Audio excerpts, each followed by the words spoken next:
Hi friends, मैं doctor Sameer मोरे स्वागत करता हूं मेरी इस चैनल में आप सभी का।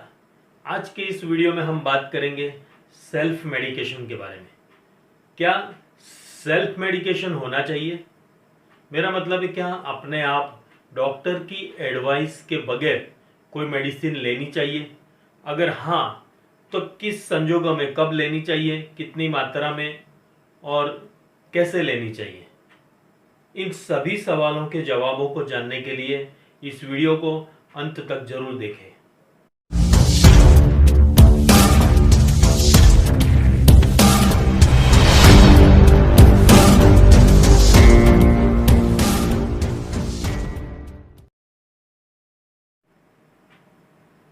अगर अभी तक आपने इस चैनल को सब्सक्राइब नहीं किया है तो सब्सक्राइब जरूर कीजिए, ताकि ऐसी ही यूजफुल इंफॉर्मेशंस आप तक हमेशा हमेशा के लिए पहुंचती रहे। आइए दोस्तों, बात करते हैं सेल्फ मेडिकेशन के बारे में।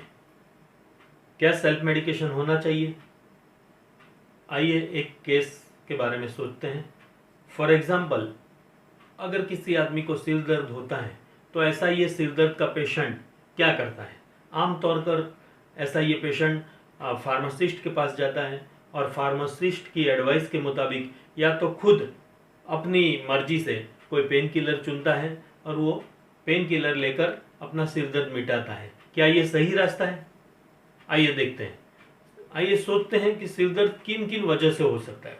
दोस्तों, सिर दर्द हाई ब्लड प्रेशर से हो सकता है, सिर दर्द लो ब्लड प्रेशर से हो सकता है, सिर दर्द सर्वाइकल स्पॉन्डिलाइटिस से हो सकता है, सिर दर्द कॉन्स्टिपेशन से या फिर हाइपर एसिडिटी से हो सकता है, सिर दर्द किसी इंजरी की वजह से हो सकता है, सिर दर्द अगर आपको वीक आईसाइट की वजह से चश्मा आया है तो उसकी वजह से हो सकता है, सिर दर्द देर रात तक जगने की वजह से हो सकता है, सिर दर्द तेज हवा लगने की वजह से हो सकता है, सिर दर्द अगर आप पूरी रात एसी में सोए हैं तो उससे हो सकता है।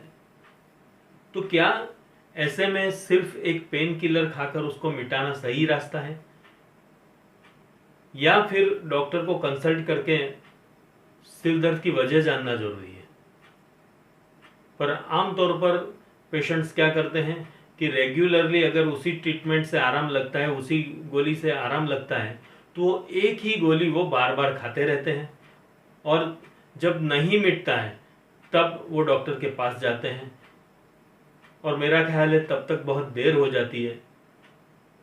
बाद में डॉक्टर डायग्नोस करते हैं, या तो फिर वो माइग्रेन हो सकता है या तो फिर वो साइनस हो सकता है। मतलब तब तक वो बीमारी जो है वो क्रॉनिक हो जाती है। अगर आप स्टार्टिंग में उस प्रॉब्लम को मिटाने के लिए डॉक्टर के पास जाते हैं तो वो तुरंत सॉल्व हो जाता है, पर आप बहुत दिनों के बाद खुद सेल्फ मेडिकेशन करने के बाद डॉक्टर के पास पहुंचते हैं तब देर हो जाती है। डॉक्टर आपको MRI CT स्कैन कराते हैं और बाद में पता चलता है कि ये साइनस हो चुका है या फिर माइग्रेन हो चुका है। अगर आप बिगिनिंग में जाते हैं तो उस समस्या का सॉल्यूशन तुरंत निकल आता है। ऐसा ही दूसरा केस है डायरिया का। आमतौर पर पेशेंट डायरिया के लिए एंटी डायरियल टैबलेट लेकर डायरिया को मिटा देते हैं, पर क्या पेशेंट को पता होता है ये डायरिया है या डिसेंट्री है? क्या पेशेंट को पता होता है कि इसके लिए रिस्पॉन्सिबल जर्म्स कौन से हैं? नहीं। तो ऐसे में होता क्या है कि उस टाइम पे स्टूल की फ्रीक्वेंसी बंद हो जाती है तो पेशेंट सोचता है कि उसकी बीमारी मिट गई, पर ऐसा नहीं है। वो जर्म्स जो होते हैं वो डाइजेस्टिव ट्रैक्ट में रहते हैं और आगे चलकर ये बीमारी जो होती है वो क्रॉनिक हो जाती है, और जब बीमारी पुरानी हो जाती है, क्रॉनिक हो जाती है, तो उसे मिटाना और भी मुश्किल हो जाता है। इसी तरह अगर एसिडिटी के बारे में बात करें तो उसमें भी ऐसा ही होता है कि लोग एक तरफ तो बहुत सारा स्पाइसी फूड खाते हैं और दूसरी तरफ एसिडिटी की टैबलेट्स ले लेकर वो जो है एसिडिटी को सप्रेस करते रहते हैं।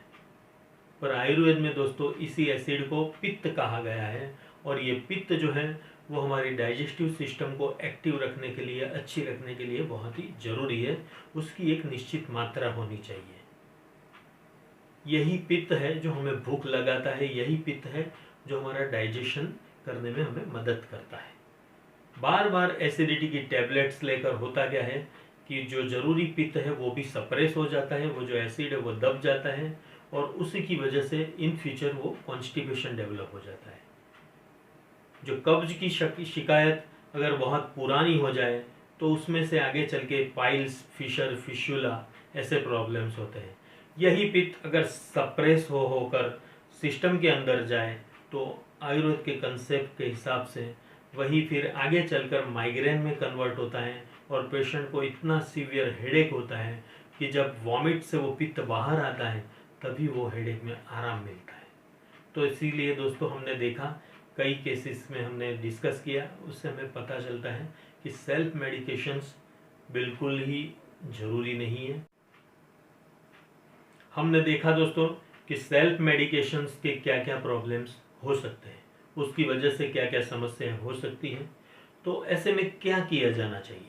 तो मेरा ख्याल है दोस्तों, हर एक पेशेंट को अपने अपने फिजिशियन को मिलकर उससे बात करके कुछ बेसिक मेडिसिन्स अपने घर पे एक होम किट बनाकर रखनी चाहिए, और जब भी प्रॉब्लम हो तो फिजिशियन की एडवाइस के मुताबिक कॉल करके वो जो बताएं उस मेडिसिन को उसी मात्रा में लेना चाहिए, और जब वो इमरजेंसी टल जाए तो उसके बाद तुरंत ही फिर डॉक्टर का संपर्क करके पर्सनली उनको मिलना चाहिए, और वो जो भी ट्रीटमेंट दें उसको लेकर अपनी बीमारी को मिटाना चाहिए। आशा रखता हूँ ये इन्फॉर्मेशन आपको बहुत ही काम लगेगी। Thank you. अंत में एक बार फिर आपसे इतनी रिक्वेस्ट ज़रूर करूँगा कि हम इस चैनल को सब्सक्राइब ज़रूर करें, ताकि ये ऐसी ही बहुत ही ज़रूरी ऐसी इन्फॉर्मेशन हम बार बार आपके सामने लेकर आ सकें। अस्तु, धन्यवाद, नमस्कार।